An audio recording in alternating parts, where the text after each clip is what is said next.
मध्य प्रदेश की आर्थिक राजधानी इंदौर में कपड़ा व्यापारी एसोसिएशन ने भी आवाज बुलंद की है। गुरुवार को कमिश्नर कार्यालय अधिकारियों को बढ़ाए गए जीएसटी के खिलाफ ज्ञापन सौंपा गया है और मांग रखी गई है कि बढ़ाए गए जीएसटी को वापस लेकर दोबारा से 5% की जीएसटी लागू की जाए। भारत सरकार द्वारा कपड़ा व्यापार को लेकर बढ़ाए गए जीएसटी के खिलाफ इंदौर में लगातार कपड़ा व्यापारी एसोसिएशन द्वारा आवाज बुलंद की जा रही है।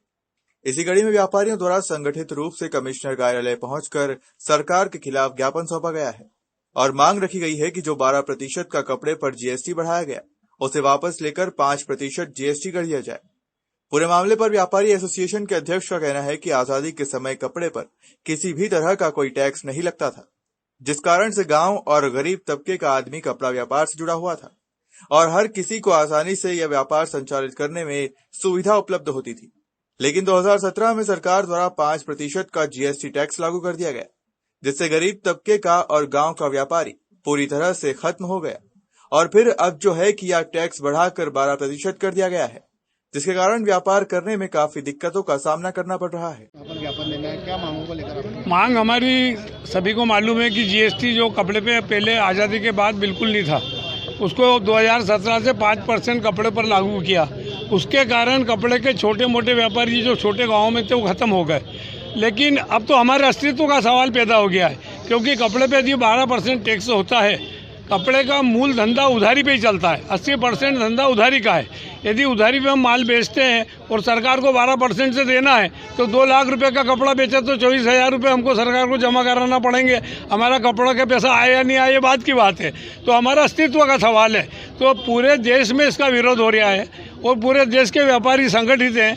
12% जीएसटी लागू कर दिया, जबकि सरकार को टैक्स कम करना चाहिए।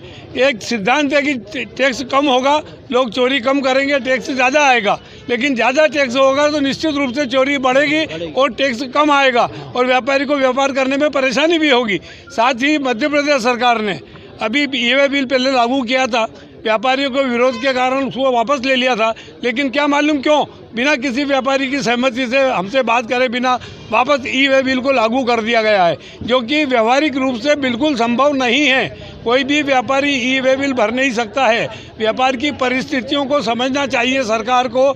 इंदौर की जो कपड़ा मंडी है उसमें आसपास की मंडी से लोग कपड़ा लेने आते हैं। दलाल 10 दुकानों से कपड़ा इकट्ठा करके गठान बांध के भेजता है, तो उसमें ई-वे बिल किसका लगेगा? बड़ी बात है कि 10 आदमी का ई-वे बिल थोड़ी जा सकता है गठान में। तो व्यवहारिक रूप से संभव नहीं है, इसलिए हम इसका विरोध कर रहे हैं। इससे व्यापार पूरी तरह चौपट हो जाएगा, हमारा अस्तित्व खत्म हो जाएगा। इसलिए हम आज कमिश्नर साहब को ज्ञापन देने आए थे और हमारा निवेदन है सरकार से कि हमारी व्यापारियों की बात को शांतिपूर्वक गंभीरता से सुने, इसमें विचार करें और पुनः इस दर को यथावत 5% रखें। आपका परिचय? हंसराज जैन, अध्यक्ष थोक वस्त्र व्यवसायिक संघ मध्य प्रदेश, अध्यक्ष क्लॉथ मार्केट मर्चेंट एसोसिएशन। खैर, जिस तरह से महामारी के बाद महंगाई की चौतरफा गिरफ्त में आम आदमी आता हुआ नजर आ रहा है, तो वहीं दूसरी ओर सरकार द्वारा पेट्रोल, डीजल, राशन पानी से लेकर गैस की टंकी और अब कपड़े पर बढ़े टैक्स से कई तरह के व्यापार व्यवसाय अपने अस्तित्व को खोने की कगार पर है। इंदौर से धीरज पगारे की रिपोर्ट।